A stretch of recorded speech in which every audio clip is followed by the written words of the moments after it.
Assalamualaikum warahmatullahi wabarakatuh. Waalaikumsalam warahmatullahi wabarakatuh. Tabib pun. Ya pun. Selamat pagi anak-anak hebat. Pagi. Gimana kabarnya? Baik. Hari ini siapa yang nggak hadir? Hadir semuanya. Hadir semua. Ketua kelasnya mana? Siapkan doa ya. Dalam hati yang sepuluh. Semua siap, doa mulai. Selesai. Kita lihat dulu yuk. Diri sini.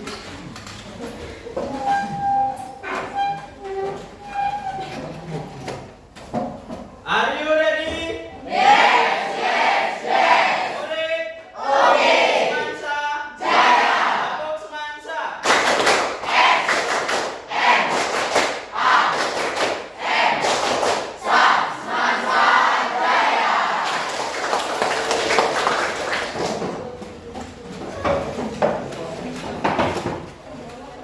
Hari ini mapel coding dan kecerdasan artifisial. Sebelum kita memulai pembelajaran, kita asesmen awal terlebih dahulu, main Z quiz. Boleh silakan di scan barcode-nya. Bawa HP kan ya? Bawa. Ya, siapkan HP-nya, kemudian di scan. Sudah semua di scan?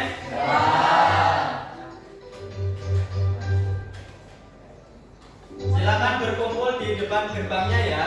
Ya Pak. Bisa dimulai? 1, 2, 3. Yuk kita lihat siapa yang akan menyelesaikan game ini pertama kali dengan jawaban yang benar semua.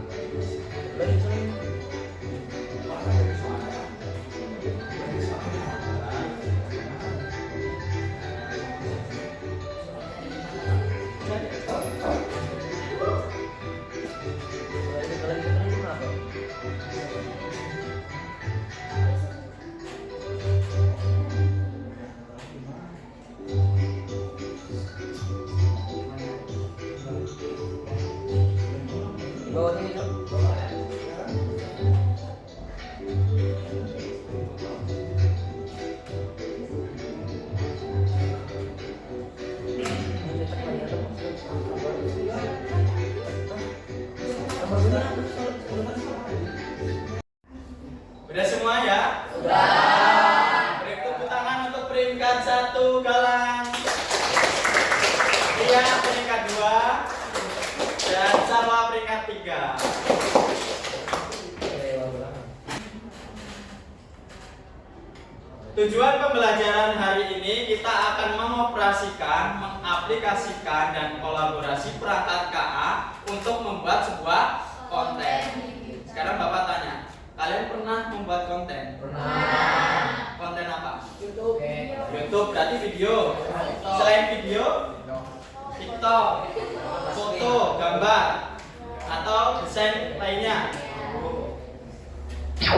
Manfaat dari pembelajaran hari ini yaitu mampu mengembangkan kreativitas dalam membuat konten dengan menggunakan KA.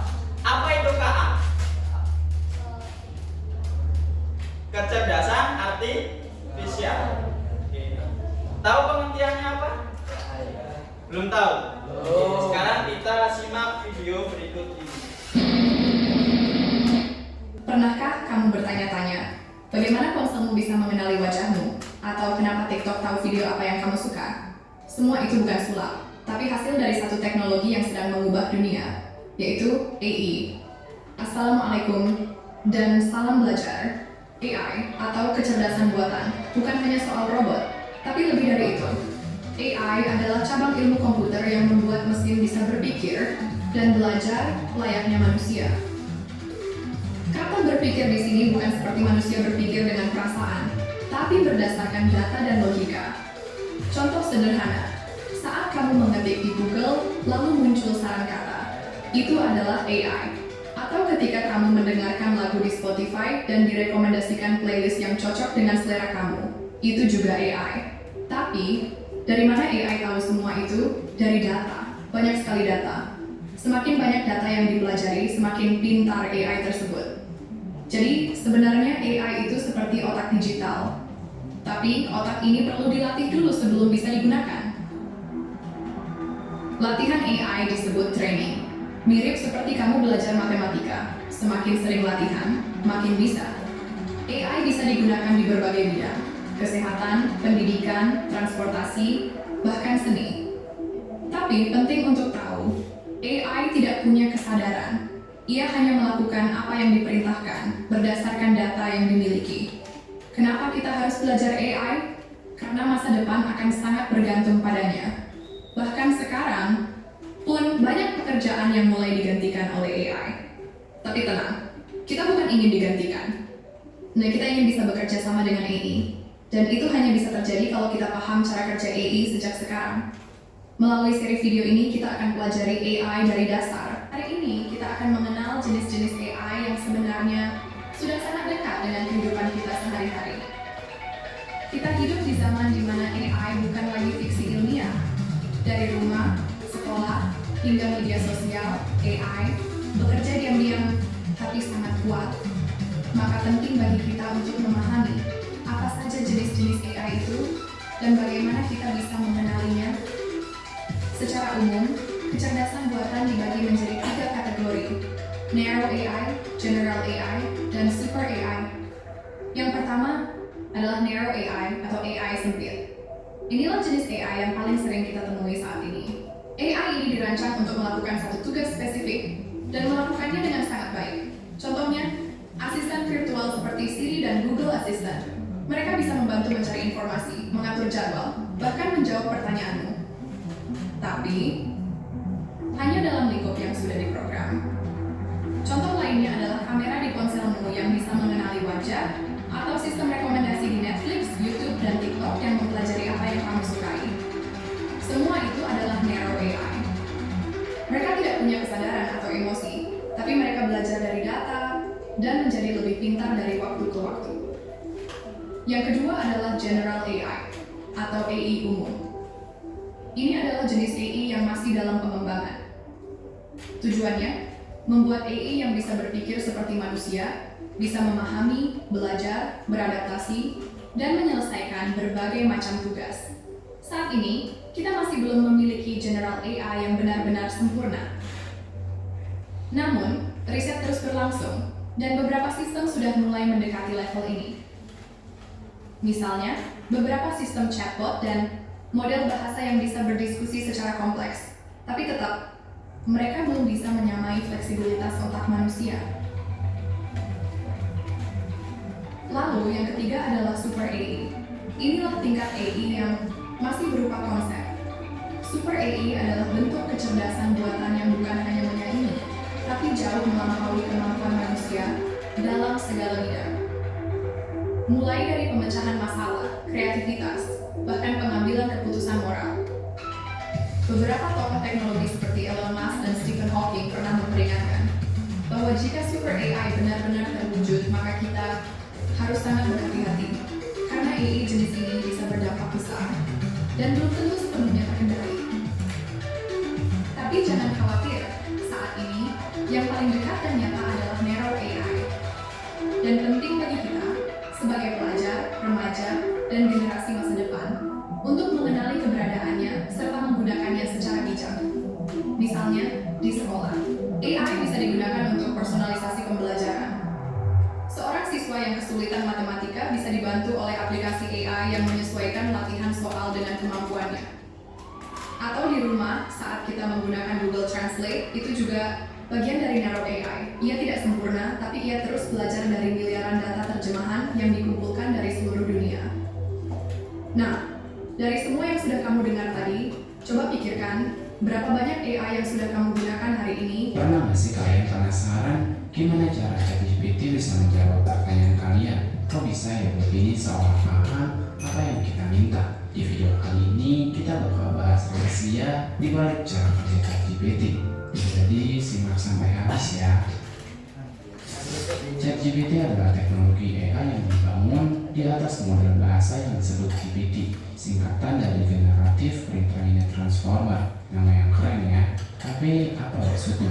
Model ini adalah jaringan saraf buatan yang telah dilatih menggunakan teks dari seluruh penjuru internet, mulai dari artikel, buku, hingga forum diskusi. Semua itu digunakan untuk memahami pola bahasa manusia. Tahapan awalnya disebut pre-training. Di tahap ini ChatGPT membaca miliaran kata dari berbagai sumber. Tujuannya adalah agar model bisa belajar struktur bahasa seperti rata bahasa, konteks, dan bahkan gaya percakapan. Tahap berikutnya adalah fine tuning. Di sini para ahli melatih ChatGPT dengan memberikan contoh-contoh percakapan lengkap dengan evaluasi supaya model ini semakin pintar dalam merespon. Jadi sekarang gimana caranya ChatGPT menjawab pertanyaan kalian? Saat kalian mengetik sesuatu, model ini menganalisis teks kalian, mencari pola, dan mencoba memprediksi jawaban terbaik berdasarkan apa yang sudah dipelajarinya. Sebenarnya ChatGPT tidak benar-benar tahu apa yang kalian tanyakan. Dia cuma sangat bagus dalam memprediksi apa respon yang paling relevan berdasarkan data yang telah dipelajarinya. Ibaratnya kayak tebak-tebakan gitu cuy. Bagian ChatGPT adalah kemampuannya memahami berbagai bahasa, menjelaskan konsep kompleks dengan cara sederhana, dan bahkan membantu menyelesaikan masalah teknis. Tapi ChatGPT punya keterbatasan. Kadang dia malah salah paham, menghasilkan jawaban yang kurang akurat, atau bahkan ngawur jika pertanyaannya terlalu ambigu. Yang menarik, teknologi seperti ChatGPT terus berkembang. Dengan lebih banyak data dan pelatihan, mungkin suatu hari AI ini bisa menjadi asisten yang lebih handal dan bahkan lebih manusiawi. Jadi sekarang kalian tahu kan bagaimana cara ChatGPT bekerja. Teknologi ini bukan cuma keren, tapi juga punya potensi besar untuk membantu kita berbagai hal. Dari video yang kalian lihat tadi, apa yang bisa kalian ambil? Ada yang bisa menyampaikan? Boleh angkat tangan? Angkat tangan dulu. Boleh? Berdiri. Ya. Yang keras. Cara menggunakan kecerdasan AI dengan baik. Cara menggunakan kecerdasan AI dengan baik. Boleh tepuk tangan untuk kelas. Ada yang lain? Boleh, Kala? Jenis-jenis AI dan pengertian AI. Jenis-jenis AI dan pengertian AI. Boleh tepuk tangan. Ada lagi? Satu lagi boleh? Silakan tidak. AI bukan sekedar robot tapi lebih dari itu.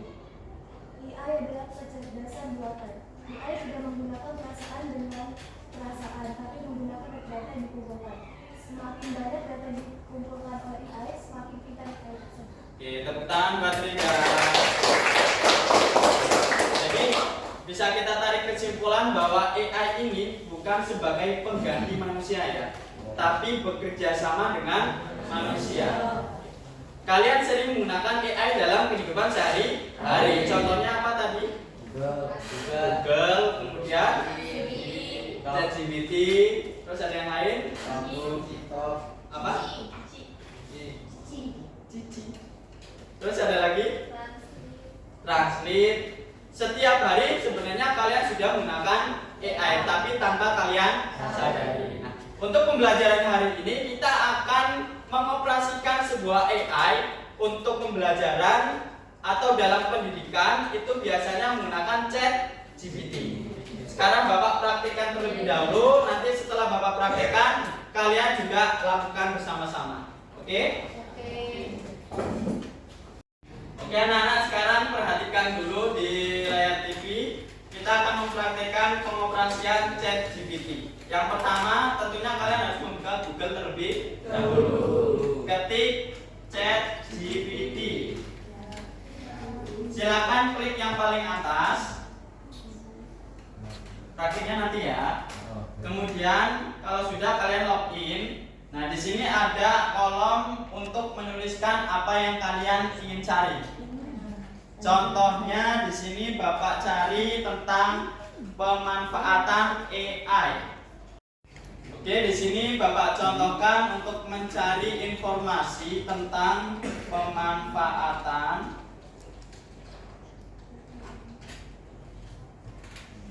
AI dalam kehidupan sehari-hari.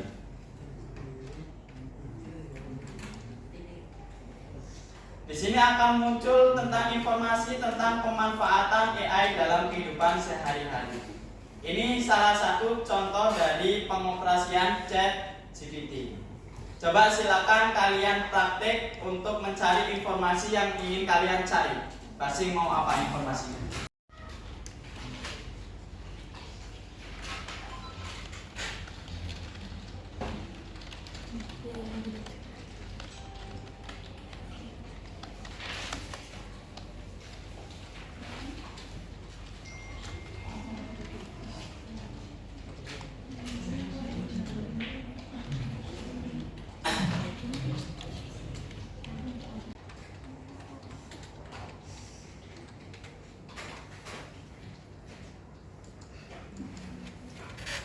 Ini bisa ya. Ya.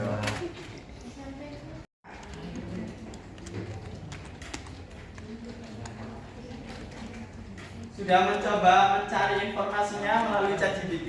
Ya. Berarti sudah bisa semua ya? Ya. Oke anak-anak, untuk yang selanjutnya, ini kan kalian sudah bisa mengoperasikan ChatGPT, mengaplikasikan juga bisa. Sekarang kita kolaborasi dengan perangkat KA yang lain. Untuk kolaborasi KA, silakan nanti kalian buka aplikasi Canva untuk mendesain posternya dari informasi yang sudah kalian cari di ChatGPT. Cari aja template-nya di Canva. Ini Bapak contohkan ya.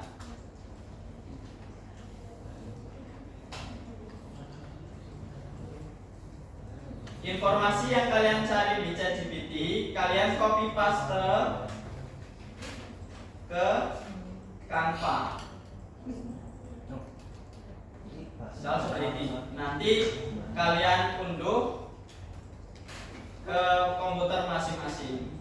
Sudah paham nak mengenai pengoperasian, pengaplikasian dan kolaborasi KA? Sudah. Untuk langkah yang selanjutnya, ini ada 3M, memahami, mengaplikasi dan merefleksi. Nah, nanti Bapak di sini kasihkan lembar aktivitas murid.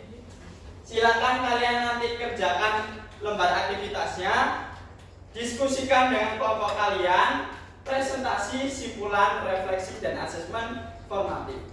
Untuk pembagian kelompok, ini kelompok kalian bersama teman kalian sebangku ya. Ini Bapak bagikan LAM-nya, nanti silakan kalian kerjakan.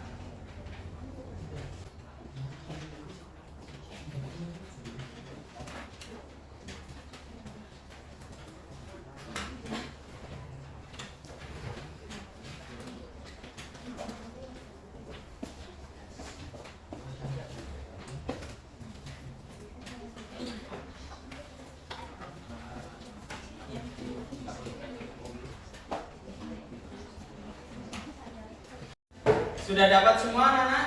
Sudah. Silakan kalian perhatikan dulu petunjuk soalnya. Nanti di sini ada 3 ya. Setiap kelompok membuat konten edukasi dalam bentuk poster. Pilih salah satu tema. Di situ kan ada 2. Pilih salah satu. Nah, dari tema tersebut silakan kalian buat posternya. Cari informasinya di ChatGPT, kemudian desainnya menggunakan Canva. Oke, silakan kerjakan. Udah cari informasinya? Udah.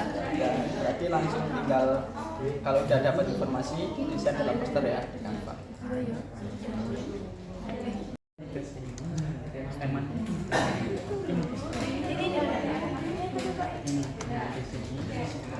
Di blok ini, klik kanan.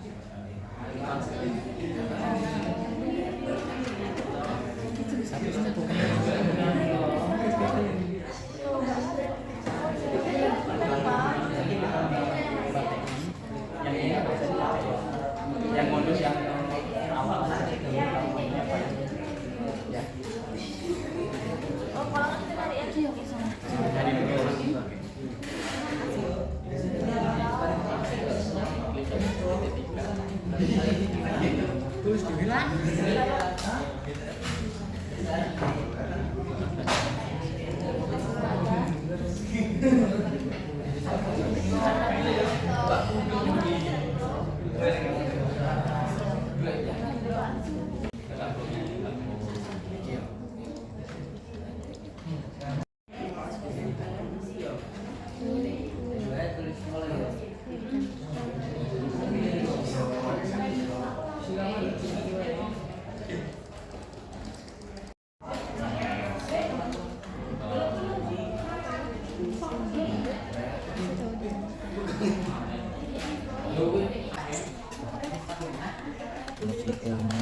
Sudah selesai anak-anak? Sudah. Untuk yang selanjutnya presentasi. Kelompok siapa yang mau presentasi terlebih dahulu?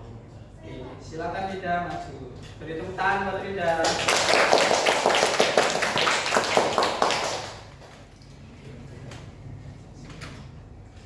Assalamualaikum warahmatullahi wabarakatuh.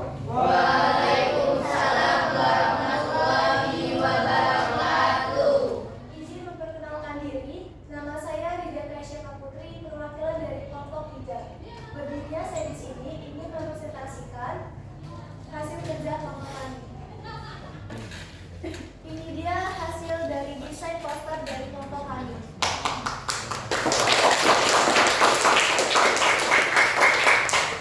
Kami memilih tema yaitu dampak kecerdasan artifisial dalam kehidupan sehari-hari.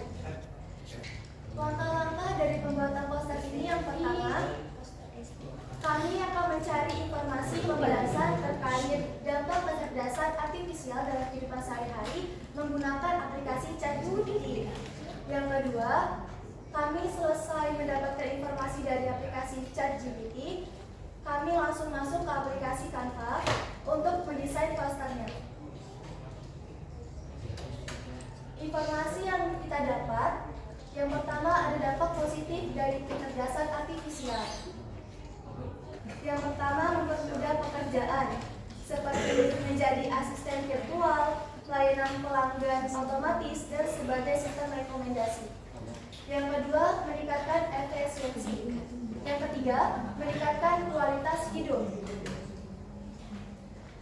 Yaitu contohnya di bidang kesehatan. Kecerdasan artifisial dapat membantu mendeteksi penyakit yang ingin kita cari.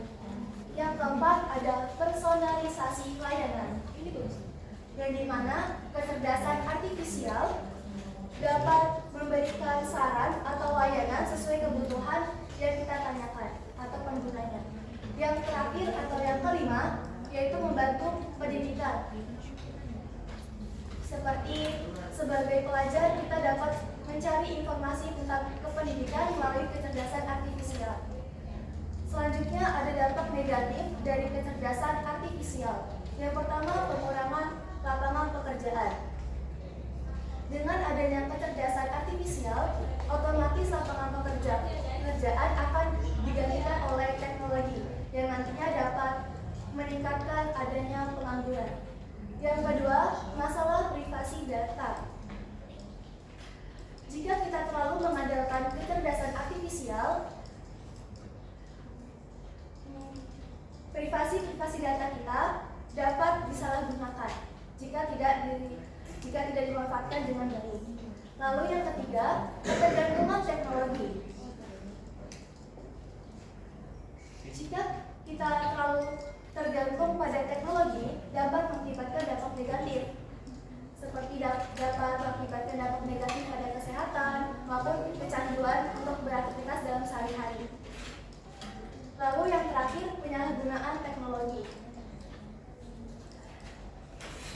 Kecerdasan artifisial juga dapat berdampak negatif jika tidak digunakan dengan baik, seperti dengan digunakan sebagai penipuan, manipulasi, atau kejahatan lainnya. Sekian presentasi dari foto kami. Terima kasih. Wassalamualaikum warahmatullahi wabarakatuh.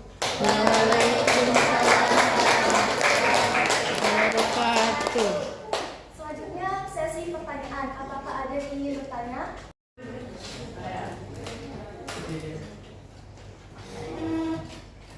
Mengapa AI disebut sebagai teknologi masa depan?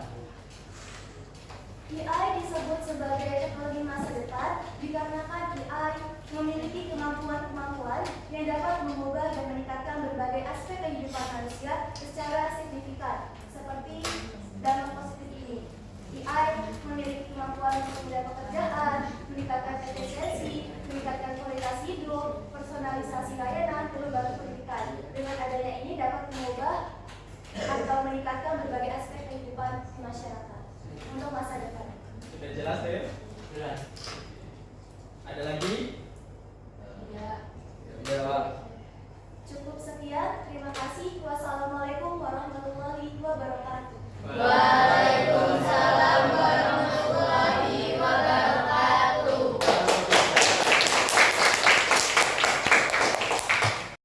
Oke, yang selanjutnya kelompok berapa yang akan presentasi? Silakan. Oke, kelompok 6 ya. Silakan maju. Beri tepuk tangan untuk kelompok 6.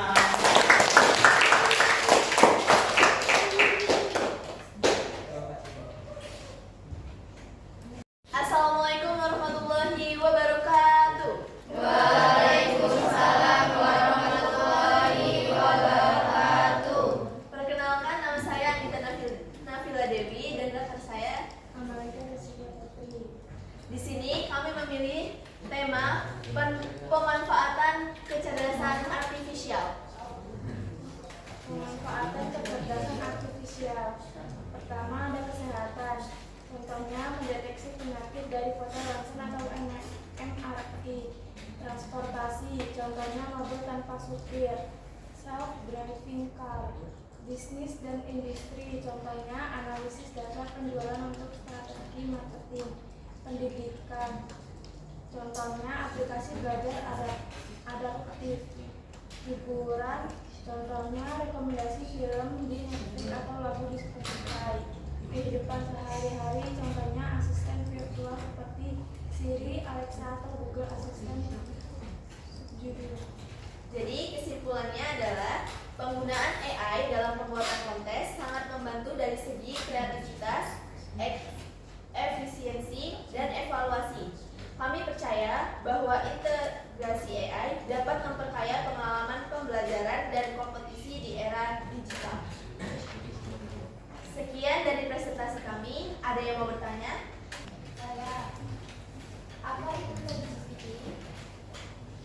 ChatGPT adalah program kecerdasan buatan AI yang dibuat oleh OpenAI untuk berinteraksi dengan manusia melalui teks. ChatGPT juga bisa menjawab pertanyaan.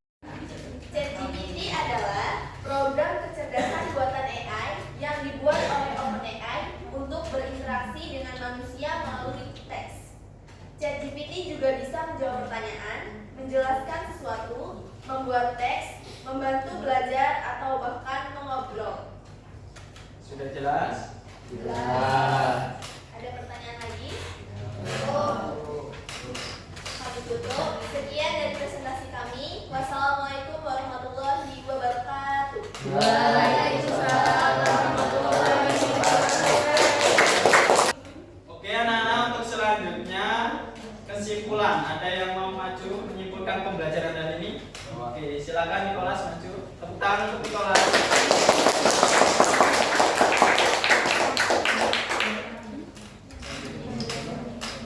Jadi kesimpulan hari ini, pembelajaran hari ini kita telah belajar apa itu ChatGPT, membuat poster, pemanfaatan AI di Canva dan di ChatGPT. Kegunaan ChatGPT untuk mencari informasi yang perlu kita cari. Canva bertujuan untuk membuat desain poster mengenai pemanfaatan AI. Makasih Nicholas, tepuk tangan.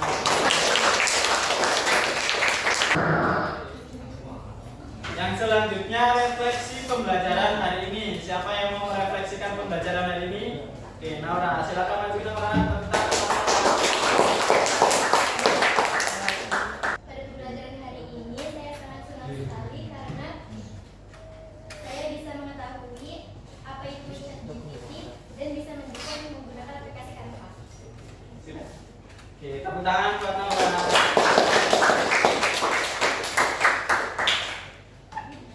Kegiatan selanjutnya asesmen formatif. Silakan kalian scan barcode di TV ini, kerjakan soalnya dengan pengetahuan kalian. Oke, silakan di scan. Untuk yang selanjutnya, rencana di pertemuan berikutnya kita akan membahas tentang berpikir komputasional. Alhamdulillah, pertemuan kita kali ini sudah selesai. Semoga ilmu yang sudah Bapak berikan ke kalian bermanfaat. Bapak akhiri, assalamualaikum.